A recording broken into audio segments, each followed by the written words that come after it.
Hi everyone, welcome to my our channel. আমি অঙ্গনা। আমি তোমাদের একটা ছোট্ট একটা মিনি ব্লগ শেয়ার করব।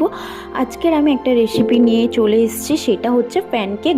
10 মিনিটের মধ্যে কি করে ব্রেকফাস্ট আর বিকেলের টিফিন ঘরোয়া উপকরণ দিয়ে তৈরি করা যায়, তো সেটাই তোমাদেরকে আজকের এই রেসিপিটা শেয়ার করব। তো ফার্স্টে আমি 4 কাপ ময়দা, ডিম, পেঁয়াজ কুচি, লঙ্কা কুচি, গোলমরিচ গুঁড়ো, নুন, চিনি আর কাশ্মীরি লঙ্কাটা দিতেও পারো, নাও পারো। আমি একটু ঝাল ঝাল খাবো বলে তাই একটু গোলমরিচের পরিমাণটা বেশি করেই দিলাম।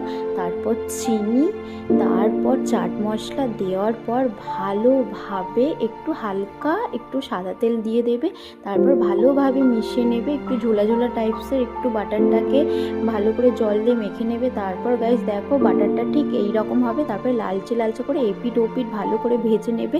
গাইস তোমরা